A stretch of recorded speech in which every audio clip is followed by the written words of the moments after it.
Manajemen Arema FC bertekad mempertahankan semua pemain lokal potensial pada musim ini. Para pemain muda seperti Salim Tuharya, Arhan Fikri, Ahmad Maulana, Tito Hamzah, hingga Rifat Marabesi memang jadi incaran tim-tim lain, sehingga manajemen bergerak cepat memagarinya. Memang dari sejumlah nama pemain muda, Arhan dan Salim mencuri perhatian, keduanya menjadi elemen penting tim Arema FC. Hal ini memicu manajemen memutuskan memberikan opsi perpanjangan kontrak, yang sudah mulai pembicaraannya kendati Liga 1 2024-2025 belum kelar, mereka diklaim sepakat memperpanjang ikatan kerjasama. General Manager Arema FC, Muhammad Yusrinal Fitriandi mengakui, dari beberapa pemain muda potensial yang dimiliki timnya, ada nama-nama yang sudah diincar klub lain, tapi pihaknya sudah menyepakati dengan para pemain untuk perpanjangan kontrak. Kebetulan kalau pemain muda yang menonjol sudah kami bentengi semua kontrak panjang, ujar Inal, pada Minggu, tanggal 6 April tahun 2025.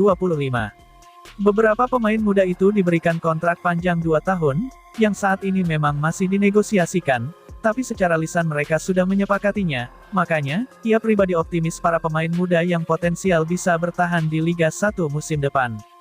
Kami bentengi kontrak panjang, termasuk Salim, perpanjangan kontrak 2 tahun, sudah ada ikatan kesepakatan lisan, ujar Yusrinal.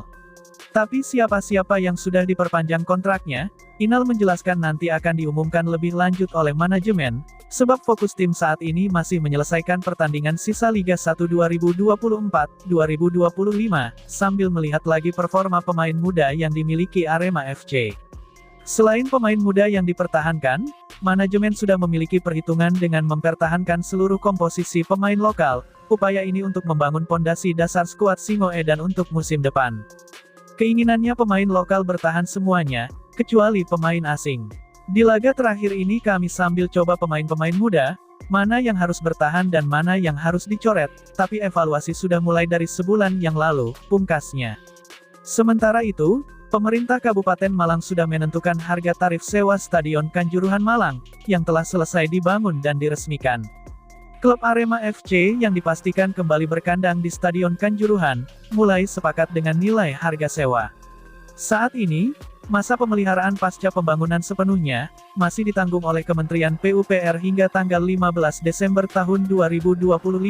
Nantinya, Pemkab Malang yang akan kembali mengelola stadion yang berkapasitas 21.600 tempat duduk ini. Meski begitu, Pemkab Malang melalui Dinas Pemuda dan Olahraga Dispora, mulai menghitung biaya pemeliharaan untuk Stadion Kanjuruhan. Dispora memperkirakan, biaya pemeliharaan dalam 1 bulan berkisar di angka 80 juta rupiah. Biaya tersebut hanya untuk Stadion Kanjuruhan saja, yang meliputi rumput stadion, perawatan lampu, kursi, kebersihan dan fasilitas penunjang lainnya. Kemungkinan untuk saat ini masih kisaran 80 juta rupiah per bulan, kata Kepala Dispora Kabupaten Malang, M. Hidayat, saat dikonfirmasi sebelum Lebaran 2025 kemarin. Paling banyak nanti di rumput, itu mencapai 30 juta rupiah, lalu lampu dan semua kebersihan, imbuhnya. Untuk menutup biaya pemeliharaan ini, Dispora berharap ada pihak lain yang mau menyewa Stadion Kanjuruhan. Untuk saat ini, Arema FC menjadi klub Liga 1 yang berpeluang besar menyewa Stadion Kanjuruhan. Kepala Dispora Kabupaten Malang, M. Hidayat mengatakan, biaya sewanya akan menyesuaikan Perda Nomor 7 Tahun 2023, tentang pajak daerah dan restribusi daerah. Sejauh ini yang paling dekat ya Arema FC yang nanti akan menyewa, biaya sewanya nanti mungkin kisaran di angka 60-70 juta rupiah. Itu berlaku untuk 1 kali event, ucap Hidayat. Angka tersebut kata Hidayat belum termasuk penyewaan genset dan lampu stadion. Apabila pertandingan digelar pada malam hari, nantinya akan ada biaya tambahan. Nanti kami akan lihat kemampuan Arema, karena Arema masih mau bangkit. Kalau kami terlalu ini kan tinggi nilainya, kasihan karena Arema ini butuh support penuh dari Aremania untuk mengembangkan citranya, pungkas Hidayat. Di lain sisi, bursa transfer Liga 1 kini mulai memanas, meskipun masih menyisakan 7 laga sisa untuk menutup akhir musim 2024-2025, pada Jumat tanggal 4 April tahun 2025. Arema FC menjadi klub yang kembali jadi bahan perbincangan, setelah Ramai Rumakik dan Rafael Rodriguez Rafinha, dikabarkan sedang menuju ke Arema FC.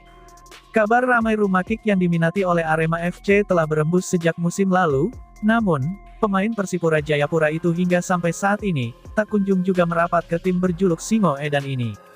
Begitu juga Rafinha, yang baru saja mengantarkan PSIM Yogyakarta menjadi juara Liga 2 2024-2025, pemain berdarah Brasil itu digosipkan akan merapat ke Kota Malang. Penampilannya yang cukup impresif bersama PSIM, membuat Rafinha juga diminati oleh sejumlah tim-tim besar lainnya sesama Liga 1. Beberapa akun sepak bola nasional di media sosial, juga ramai mengunggah rumor bergabungnya Rafinha dan ramai rumah kick ke Arema FC. Untuk pemain baru kita lihat nanti perkembangannya seperti apa, kata General Manager Arema FC, Yusrinal Fitriandi, yang jelas saat ini kami sudah mulai menyusun kerangka tim untuk musim depan, tuturnya. Yusrinal Fitriandi juga tidak menampik, Arema FC saat ini membutuhkan pemain yang bisa bermain untuk posisi winger, namun, sebelum melangkah ke arah perburuan pemain, pihaknya masih ingin melihat sejumlah performa pemain yang dimiliki oleh Arema FC. Sebab, masih ada 7 pertandingan sisa yang harus dilakoni oleh Arema FC untuk menutup musim ini. Pertandingan tersebut akan menjadi penilaian terakhir bagi para pemain sebelum melakukan evaluasi penuh terhadap tim.